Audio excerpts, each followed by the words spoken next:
Okay, so Swamiji would say that hate is stronger than love. And I've been around other teachers and they've also said the same thing. And when you really sit and you think about it, and also your environment is stronger than you are. And that was something Yogananda would say quite often to his students. And if you really pause and think about it, you would think that love would be stronger.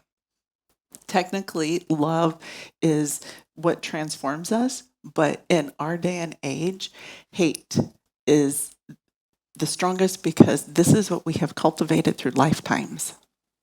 We have cultivated our emotions, right? God is love. God is neutral, so that means love is neutral. So neutral, right? We're just going along and everything that happens, we're not going up and down. But when we have our emotions that we have cultivated for lifetimes, suddenly something makes us so angry, or a person makes us so angry, you feel it to the core of your being. You feel that emotion. God doesn't have any prejudices towards someone who burns down his buildings or who builds his buildings. He doesn't have favorites. We have favorites, and those favorites create this build and these emotions in us, which is so much stronger than being neutral. But love is the only thing that will transform us. And I've been thinking about, obviously, some things have been happening around here. TYS is in another transition period. And it's really amazing the growth opportunities and the learning opportunities that come our way if we choose to work with them and we choose to do something with them. But also going along with for another way to understand why hate is stronger than love in us is because we've got dvesha, which is our aversions, our hatred, right, that we have towards things. That is, we have much more aversions to things than we have feeling neutral towards things. We have much more raga, we have much more of that attachment towards things than we have towards feeling neutral. And I'm not talking about just these worldly things that we have this attachment to, these desires for. I'm talking about so I have this attachment to having a nice house. But we also have these attachments to wanting more for ourselves and more for our families. We have aversions to wanting less for ourselves or less for our families or less for our near and dear ones. So then you have this avidya. Oh, I switched that, that's all right. Avidya, which is our individual ignorance. And then Maya is the cosmic ignorance. But we have our individual ignorance, avidya, comes from our dvesha and our raga. So if you start examining, really get in and examine those things that you have this hatred for, those things that you have this aversion to. Because if you have an attachment to something, you're going to have an aversion to something else. We see it all the time, and we want a certain sports team to win, or we want someone to win a certain award, and we want someone else to not win, or we want certain movies to win things, right, and other movies not to win things because we have this attachment. So then we're going to have a natural aversion to something else. So you need to start examining that because that's going to create more ignorance in each of us. And then you have this. And these are all leading to this asmita, our limited self-identity. And these attachments that we so strongly hold on to. Recently was talking to someone who has a strong attachment to the family name. And so if I'm attached to my family name, then I'm going to have this aversion to someone else. If I'm attached to being Irish, which I'm not Irish, but if I'm attached to being Irish, then I'm going to have this aversion to Parvis. Or if you are attached to, your family's from Pakistan, right? So if you guys are really attached to being from Iran, right, then you're going to have this natural aversion to people that are from other places, from India, from whatever. So we need to start looking at ourselves really under a microscope all the time. We have to start examining, right? Even your attachments to the neighborhood you live in. And it doesn't mean that don't you don't have preferences. Yes, you do have preferences, but you're not attached to those preferences. If something happens and you don't get your present preference, it doesn't just destroy you. It doesn't completely just knock you down to your knees. And then all of these four lead to abhinivesha. And this is, you can think about things like your livelihood. You can think about your name. You can think about your death. But all of those basically, if we want to think about it, we can think about one of the four primitive fountains, self-preservation. So start examining yourself, wanting to know if we think, I'm attached to having people think of me a certain way. And if they don't think of me a certain way, I have this natural aversion to that. Because my ego wants to be stroked a certain way. I'm attached to having people relate to me a certain way. And if they don't relate to me a certain way, then I have this aversion because my ego wants that. If we really just shifted and thought about things, if we think about so we are going to start this once a month, this karma and reincarnation study group. But if you really, really, really believe in karma, then if someone doesn't treat you a certain way, you don't get impacted by it. You're not affected by it. You're not, I have to have people think that I'm enlightened, which I'm so far from it. But like if I was really attached to having that and then someone didn't think that I would be miserable because I want to present this certain image out there. And if you don't buy into it, if you don't believe into it, then my ego is really crushed. I am really ego hurt. So we present and we do things. We talked about this at the retreat, right? If you want to start being very mindful of your speech, start noticing ways that you lie, even little tiny lies. And when you catch yourself, pause and think, why did I do that? And you will start to really get some insight into your ego. I promise you that. I'm speaking from experience through the years. It doesn't matter if we think it's the smallest lie, it has significance to us. And we start examining, why did I pretend to know that? Why did I act like I went there? Why did I do this? Why did I do that?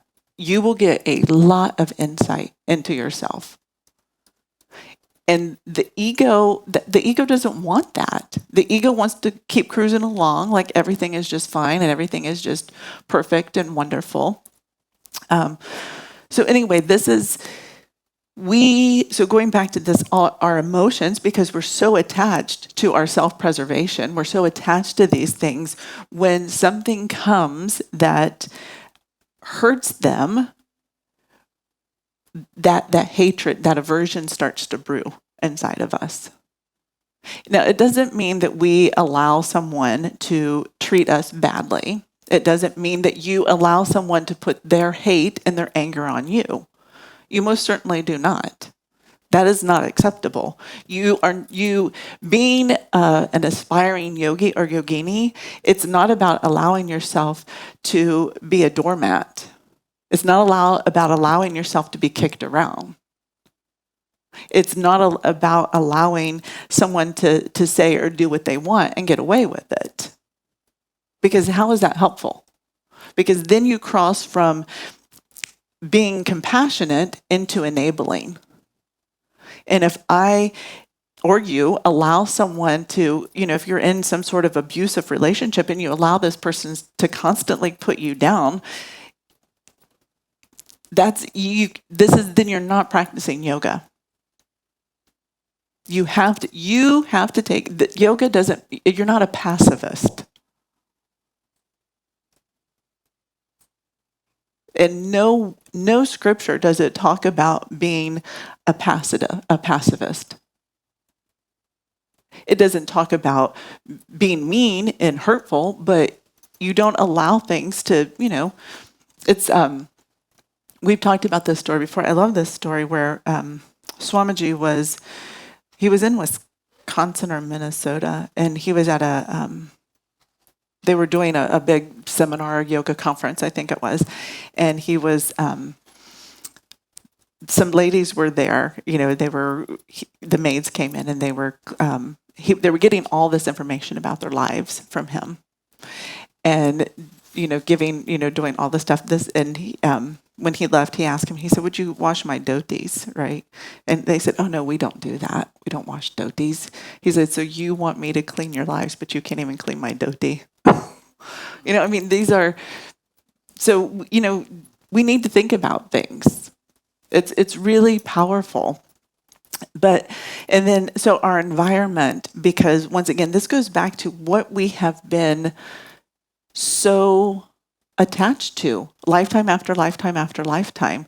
We are attached to our emotions because our emotions get us attention. If I'm sad, if I'm depressed, if I'm this, if I'm that, and Kaylee comes and says, "Oh, Ranjani, how are you doing?" "Oh, I'm just bad. I'm so bad today." I'm getting her attention.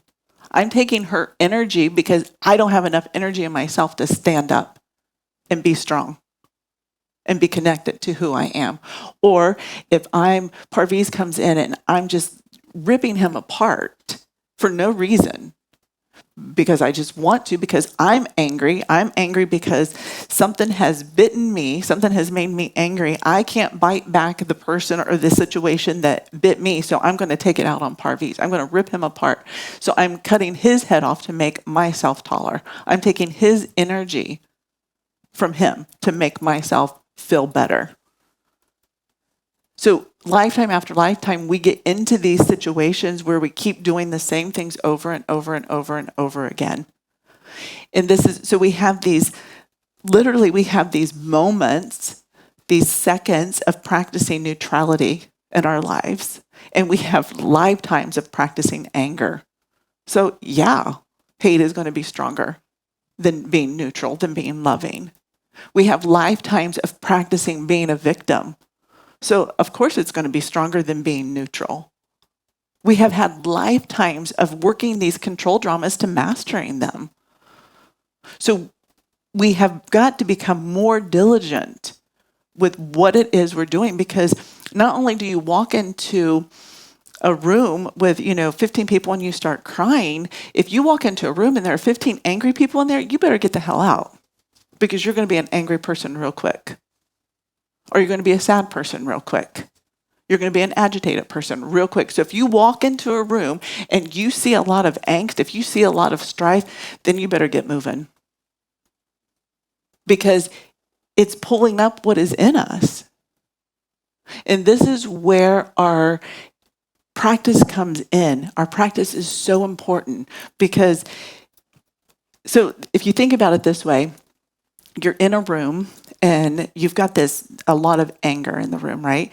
And every exhalation that person takes who has that anger, if there's 15 people in there who are very angry, right? And you walk in there, your inhalation, guess what you're taking in?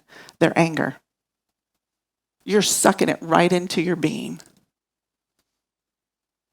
But if we have a very dedicated practice, so say that I'm repeating my mantra constantly, and I'm making effort to repeat it constantly.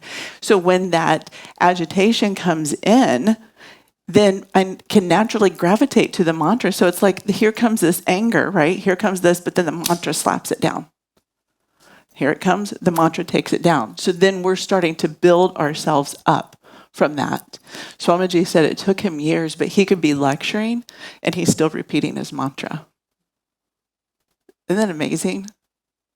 So he's sitting here and he's lecturing to everybody, but the mantra is still playing constantly. I just happened to be reading through my teacher training notes last night, and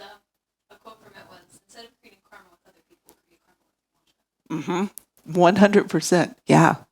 So, if we're not at that point where we can sit here and be having a conversation and our mantras, going constantly in the background, then start becoming more diligent so that when you're in those moments of quiet, where does your mind go? Where's your groove? Is your groove thinking about how this person wronged you last month? Is this groove thinking about how this person wronged you 10 years ago? So instead of thinking that, go to your mantra. Let that be the groove. Let that anytime. So if you think about this big ditch, right? These are some scars and are ones that we are most in bed with, the vasanas. But if you think about this huge ditch, that there are grooves in there. And every time I say my mantra, I'm putting a little, maybe it's a trowel of dirt. Maybe it's a big shovel of dirt. But I will eventually get that groove filled in with a mantra. And then then instead of being down in this groove, right? So I build it up with dirt, then guess what? Then I'm more neutral. So instead of being stuck in this rut, what I'm done now is I've leveled it out, so now I can be more neutral. Because the mantra will take us back to the source. And God is never biased. God is never prejudiced. God is never racist. God is never classist. God is never an elitist. God is neutral, always neutral. So we need to just be mindful, not only of what we're giving a situation, but what is it you're taking from a situation all the time, constantly. Because you don't hear about the saints and sages hanging out, going down to Mardi Gras or going down to the Oregon District or going to whatever. You don't hear about that. That's just not what they did. They stayed in their ashrams, or now we don't have the time is over during the Kali Yuga for folks to be in caves meditating. There's no new ones going to the caves to meditate all the time. That period is gone. So we have to learn how to work in the world, and we have to learn how to be peaceful in the world, and we have to learn how to be peaceful with ourselves and peaceful with those around us. And that comes from doing the practice, because we're in it. We're in the Kali Yuga, folks. We're in it, and we have no choice. So to go to a cave but I mean, you can go to a cave and you can still be so angry because you're missing your fancy meals or whatever, right? Because you still have that attachment to those things. But we really just need to start focusing more on our practice. And we need to start focusing more on being aware of what is it that we hate? What is it that we are attached to? What is it that we are so identified with that's, because that it's creating this small identity of myself. And as long as I am in this small identity of myself, I will never be able to see God in myself, and I will never be able to see God outside of myself, and I will never be neutral. I will never be content. That's just the way it works. So this is where we're at. TYS is in a transition, and it's just this really great opportunity for us to all step back and examine ourselves even more and look at ourselves and think, okay, where can I be stronger here? Where can I be more loving here? Where can I be whatever it is? Where can I loosen this aversion? Where can I loosen this attachment? How can I truly work on being more neutral? Any questions on that? Okay, so now we are on to the Ramayana. So now Shiva and Uma, or Parvati, have married. This is kind of tangled up, but I don't think it matters. It's just my mind that's creating this, because they were wrapped around each other, and I like them to be. Parvies, you understand, right? So they have married.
union, Kartikeya is born, and that is their first son.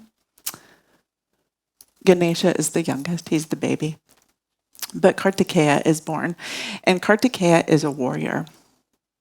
He is, if you ever travel to South India, he's probably more known than Ganesh. And actually, if you're down in like South India or any Southeast Asia or anything like that, you would probably hear someone refer to Ganesh as Vinayaka as opposed to Ganesh or Ganapati. Ganapati is another one. But anyway, so Kartikeya is born from this union. He is a warrior, but he represents wisdom.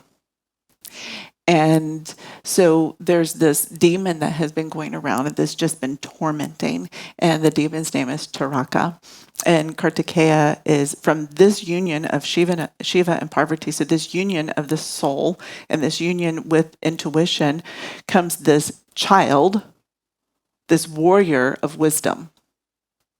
And that the Kartikeya is what kills Taraka. And that is those last shreds of ignorance, of avidya that we hold on to, those false identities.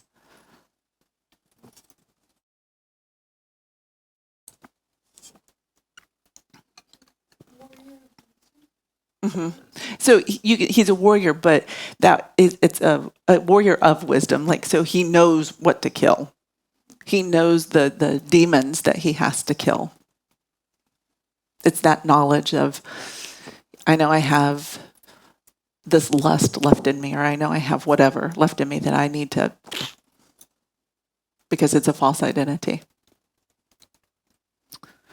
But you have this, so with Shiva and Parvati, you have this union of this Satchidananda, which is what we are.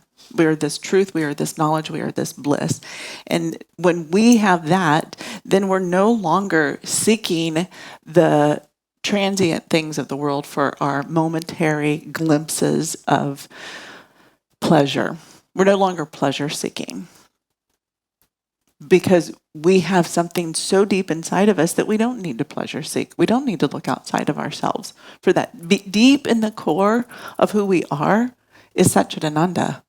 So there's no reason to look outside of us for any of those pleasantries that just distract us and delude us. You know, it's, you see, as we get older, and we all get older and we're all going to die, but when older people still have those things those desires that they cling to, that they thought made them happy, right? They're still clinging to it. You know, men who want to have sex and have to take Viagra. Maybe but they still have that desire for it. Or we have or we've shifted those desires. So, you know, now instead of having to have our cars that we play with as kids, you know, we have to have fancy cars that we drive, or we have to have a fancy house, or we have to go to these gatherings, or we have to plan these holidays. But none of those things are going to give us that deep-rooted happiness that cannot be disturbed. Because if I take this incredible holiday this year, then next year, if the holiday's not as good, I'm always going to be comparing it. I'm always going to be seeking another high to get, because that one wasn't enough. Because if it was enough, we wouldn't be looking outside of ourselves for anything else. If you had the most amazing orgasm, you wouldn't keep searching for another one, because it didn't satisfy you. It didn't satiate you.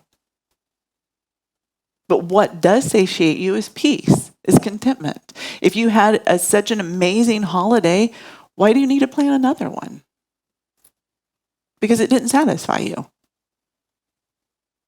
So this is where, when we're working on, so that we have this viveka. Do we have that up there? No, I guess we don't. But anyway, so part of our sadhana, so that we're moving with, oh yeah, there it is. Yep. So you have this, by doing your sadhana, it gives you more discrimination.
and he's killed Taraka.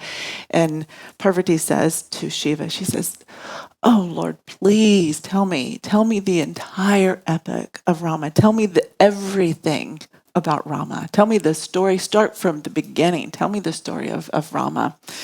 And so Shiva says, "Okay." And he has this look on his face because he's just so happy that she's asked him about Rama. And so he says, "Okay, let's start from the very beginning." So Narada, who is a great devotee of Rama, he's sitting on the banks of the Ganges and he's meditating, and he's in deep meditation. And Indra kind of looks and he's thinking, what's going to happen with this? He's really in these deep states of samadhi. So he calls upon Kamadeva and he says, "Hey, can you go with all of your attendants and really try to entice Narada out of his samadhi? Go with the most beautiful nymphs, go with everything that you can to try to bring him out of this." So they come and they surround Narada, and he's not perturbed, he's not disturbed in the least. And then he opens his eyes, and immediately Kamadeva apologizes to him. He says, "Oh, I'm so sorry." He said, "Please forgive me. Please. I was sent here and I was trying to entice you and I was trying to allure you from these things." And he said, "Oh, no worries. Absolutely no worries." And so he gives him his leave, and then he continues on his little journey. So he goes to the loka where Shiva is residing, and he tells Shiva, he says, "Oh, guess what happened? I was in a deep state of samadhi, and I came out, and Kamadeva was there, and he had all of these beautiful nymphs and all these things that were just trying to entice me, try to, disturb me, try to get me to go for all these worldly things." He said, "And I wasn't at all. I had complete control." And Shiva said, "Oh, that's great. That's fabulous. But you probably shouldn't tell Vishnu. Don't tell Vishnu that." And he's like, So then he walks on and he comes to Brahma and the creator, and he says, "Oh, guess what?" And the same thing, he goes through this whole big story about how he was in meditation. Kamadeva comes with all these nymphs and wants to seduce him, and he's completely doesn't react. There's no response to him at all. And Brahma says, "That's fabulous. That is so wonderful. But, of course you're going to be able to, because you have the support of Vishnu behind you. You're such a devotee of Vishnu." And he says, "But you probably shouldn't tell Vishnu." So Narada walks on and he goes to Vishnu's, and Vishnu's sitting there, and Lakshmi's rubbing his feet, and Narada comes in and he says, "Oh, where have you been, my friend?" And he says, "Well, I was meditating on the Ganges, and I was in deep states of samadhi. And Kamadeva came, and he tried to entice me with all these things, but I just wasn't interested because I've surpassed all of that." And Vishnu says, "Oh, okay." And so they continue their talking, and Narada says, "Okay, I'm going to be on my way now." So he leaves, and as he leaves, he walks into this world, and there's another loka, and he sees this incredibly beautiful kingdom there. Everything just looks so perfect, and he's very curious. So he walks up to the palace, and they're preparing to wed the daughter. So the daughter the daughter gets to pick her partner, her husband. She will garland him. And Narada says, "Oh, may I see, look at her horoscope?" And he sees the horoscope, and on the horoscope it says very clearly, like in all of her houses, that whoever she picks to marry is going to become the greatest on earth. And he's like, "Oh, well, that should be me. Certainly, that I should be the one to wed her." But he knows that his body is pretty emaciated from years of penance and from years of austerities. So he goes back to Vishnu and he says, "Lord, I have a request." And Vishnu says, "Of course, I will always do what is good for you. Of course, tell me what your request is." And he explains the kingdom and explains the beautiful princess there. And he says, I want to marry her. Will you give me a body like yours?" And the Vishnu says, of course. Yeah, I told you I will always do what's good for you. So he's walking back and he's looking at his body, and it's, pretty fine looking body. And so he goes into the palace, and it's the day, and she's going to garland her future husband. So he's like, and he goes to the front, and he takes a seat right in front, and he's sitting nice and tall, head, neck, and trunk straight. And she kind of...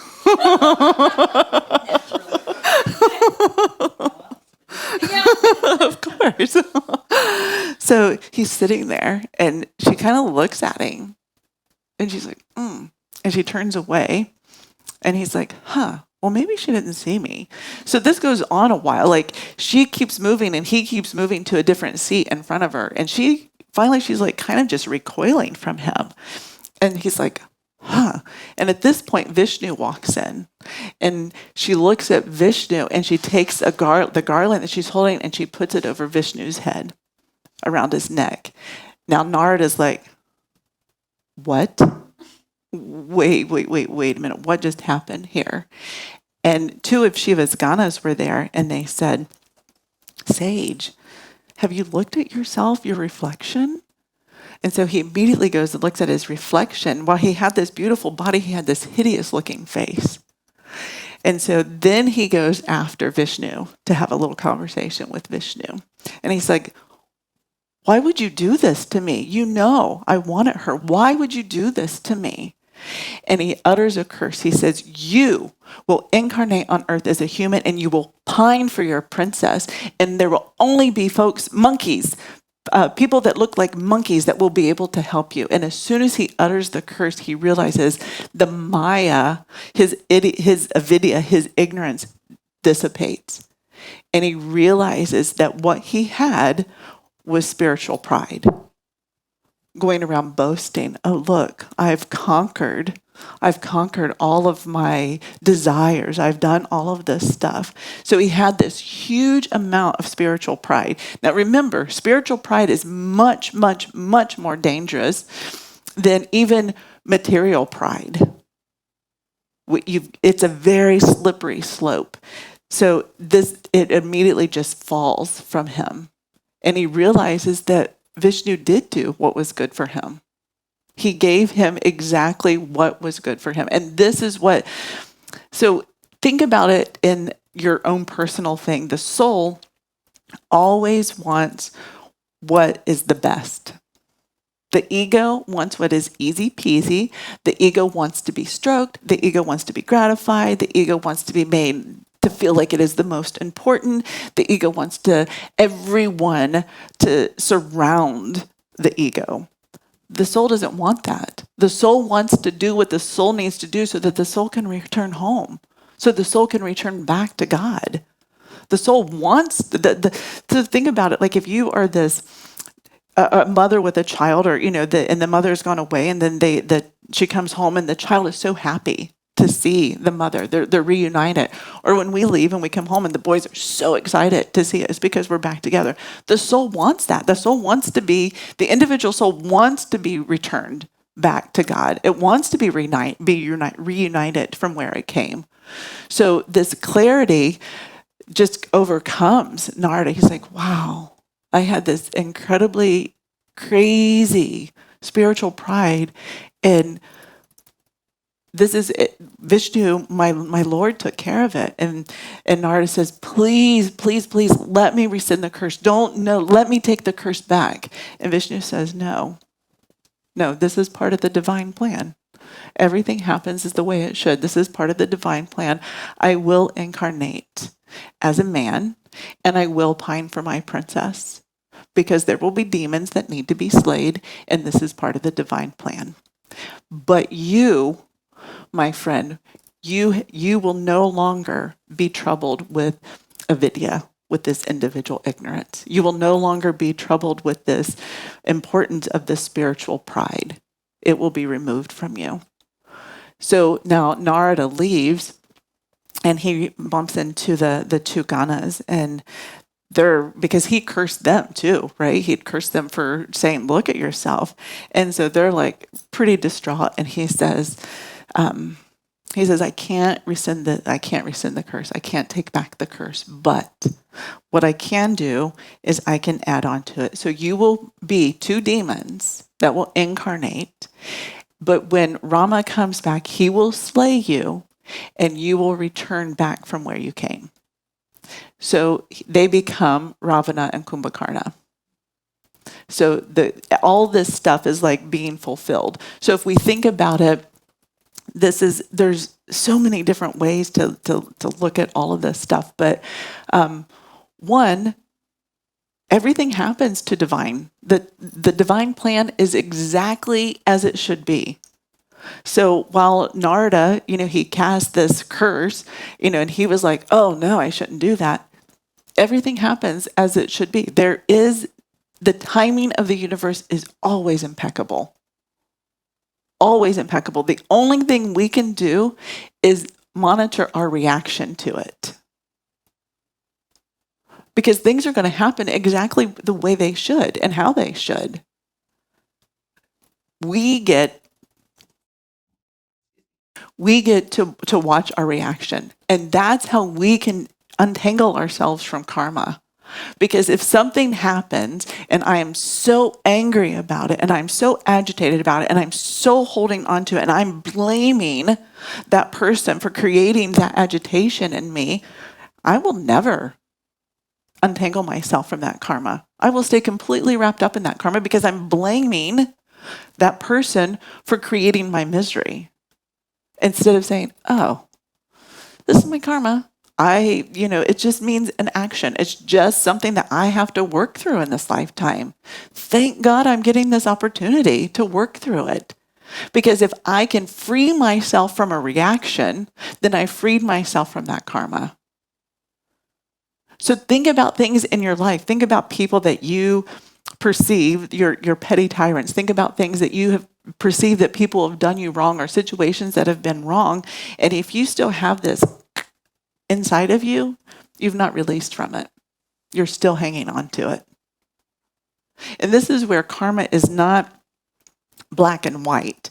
So if I hit Kaylee and I do some really horrible things to Kaylee, but she moves through it and she has no resentment towards me, then she's separated from me. Her karma is finished with me. She's moved on from me, but I still have karma to pay back for doing that. So it's not always the person that you have that interaction with. Chances of it being the person that you've had that interaction with are pretty high because most of us don't move on from our karma. But we, especially here, we have everything that we need so that we can move on from our karma. That's just really, really powerful. And then if you think about Ravana and Kumbhakarna, that is your rajas and your tamasic nature, your gunas, right? So you have Rama coming in to slay your rajasic and your tamasic nature. So there's all these different layers with the Ramayana. It's just really, it's so powerful. You have this. So Narada goes there and he wants to marry her and he sees this physical body. He's thinking, oh, I'm so wonderful. I'm so great. But what this is showing that we can have a beautiful physical body, but what does the mind look like? Because the mind can still be very ugly. We can't see the mind on people's faces, right? But actually, you can. You can see a lot when you look at a person's face. But you don't see, we put all of this, we wear makeup or we do this or we do that or we do all of these things because we want to present a certain way. We want people to think that we're beautiful. We want people to think that we're so amazing. But Narada had this spiritual pride that's very dangerous and a very ugly trait. So this is what's inside our heads. What is going on inside of us that is, we can look wonderful, but if inside I'm seething with hate and I'm so angry at people, what good is it if my body looks nice, if my face looks nice? if inside I'm wishing people to die, then what is the point? Socrates was one of the most ugly humans alive, apparently. But look at what he gave us. But we get so attached to this physical part. So we need to start being more aware of what's inside my mind. What's inside my heart? What am I doing with this? And last time, I'm not saying, don't bathe. I'm, take care of yourself. But let's not put so much emphasis on this. Let's put more emphasis on getting rid of some anger. Let's put more emphasis on getting rid of some doubt. Let's get more emphasis on getting rid of some of our sadness, some of our attachments, our dvesha. Let's put more emphasis on removing this avidya, this ignorance, because then we will see what's really important. And let's put more emphasis on knowing that the soul, because let's just quit thinking of God outside of ourselves. Let's quit thinking of God as this man up in heaven who's got the book of life and he's keeping tally of all these things. Let's just get that out of our heads, because that's not what it is. Your soul is keeping tally of everything that you do. My soul is keeping tally of everything that I do. So when I come back next time, guess what? Whatever I've done, I will have to reap whatever it is. You will never, ever, ever reap watermelon if you plant pineapple. You will never reap love if you're planting hate. So whatever you are depositing, that's what you're growing. I can't go to the bank. We've said this so many times. I can't go to the bank and withdraw $100 or give them 100 pennies and say, give me $100 back. I can do it, but it's not going to happen. So what is it that you are putting in yourself? Because you're keeping track of it. You're keeping tally. So who are we to blame anyone for my woes, for my troubles, for my foibles, for my mishaps? That's on me and it's on you. My stuff is my stuff. I have to work through it. But we can, because we have all the tools that we need. And when we need a new tool, yoga will give us that tool. Swamiji said, you don't need to know a lot, but what you know you need to practice. So what does it look like to spend time practicing satya? Why did I say that little lie? Why did I say this lie to try to instigate and get this going? I'm promising you, you can get some big awarenesses about yourself just by being mindful of what is coming out of your mouth. Because a lot of times it'll pop out of your mouth and you won't even realize that you were thinking about it, because the thoughts are so fast, right? And it's out. But after you say it, you're like, oh, where did that come from? But it's not a matter of beating yourself up and hating yourself because you said something. Examine it. Because if I examine myself, but I'm constantly belittling myself, I'm zapping any energy that I have to improve. Then what good is that? Oh, you're such a liar. You're such a thief. You're such a this. You're such a that. Oh, well, I'm all this. Why should I even try? How can I get out of this hole? You're doing it so that you understand yourself, so that you can really understand your thoughts and your speech and your action. And know that whatever we need, we're going to give it to ourselves, because the soul's going to take care of it. And always, like Vishnu says, I will always do what is good for you. We think of good, right? Oh, he's going to go get the bride. He's going to live happily ever after. He's going to be the greatest person on earth. Oh, this is wonderful. That's what we think is good for us. But no, eliminating that spiritual pride for him in the case of Narada, that was what was good for him. Because then he can become even a more powerful lover of Vishnu. I think that's all. Yes. You were talking about, saying, she won't take Mm-hmm. Say you're in a situation and you realize that you were starting to, I don't know if it's actually taking someone else's karma, but falling into their trap of negativity. That's the way I kind of Mm-hmm. saw this. But then you realize, wait, what am I doing? And you stop. Mm-hmm. So, self-assessment of myself. Mm-hmm. How do you clear? I mean, practice. Practice. Oops. Clear what you, I don't know, you say, accept from them. So first of all, acknowledging it is huge. And acknowledging it and saying, okay, then when I've acknowledged something about myself, I don't care where I am. I can be standing in a store, right? And you have this realization. And I will say a prayer to my inner dweller. Dear inner dweller, give me the strength to not do this again. Give me the strength to see it before I fall into it again. We don't have to be sitting for our morning practice to have a conversation with our inner dweller, right? So acknowledging that and then going that one step further, saying, okay, give me the strength, and know that that strength's inside of you. Because we're not praying outside of us to, God, give me the strength so that I don't do that again. No, I'm taking responsibility, but that means I also have the power to not do it. And that is really, really, really amazing when we can, because at that point, sorry, that was really, at that point, we're no longer, we're like, okay, this is a weakness, right? So give me the strength to overcome this weakness.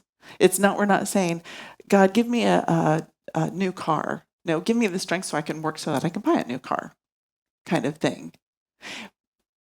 Go ahead. But then you have this when we take responsibility, it also gives us great power. Because not only we are saying to this person, to ourselves, this energy doesn't have control over me anymore.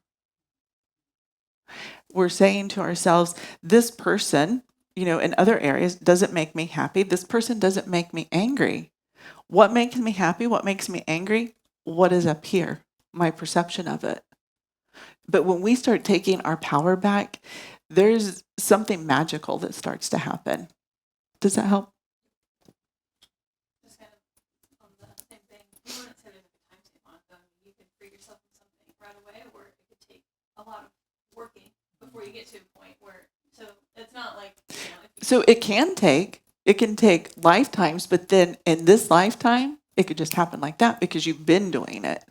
But it doesn't matter as long as you do it. It doesn't matter. Like. It doesn't matter how long it takes. Yeah.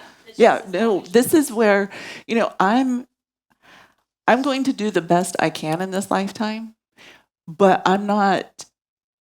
Swamiji says you can become enlightened just like that. You can, if you're completely fearless, you can be completely enlightened, right? Well, I'm going to do the best I can in this lifetime, but I'm not, it's not, if it doesn't happen, it doesn't happen. Well, I guess it's never too late to free yourself from some sort of karma with another person. Like if you're angry at someone, you could let it go in a day or you could let it go in a year, but at least eventually whenever you let it go, then that karma's done with that. Yes. Yeah. Yeah. I mean, so for example, like with Leon, right, it took me a solid year, I think it was, that before I had that realization was like, oh, okay, I can really release this. I can really, and thinking about him now doesn't trigger me. And as long as you get to that point, no matter how long it takes, then you're free from it. Yes. Yeah. But that comes from that. For me, that's another like, oh, I've got to do my practice because I don't like the way it feels. I don't like the way my body feels when I'm angry. I don't like the way my body feels when I'm sad. I don't like the way my body feels when I'm blaming Parviz for making me miserable.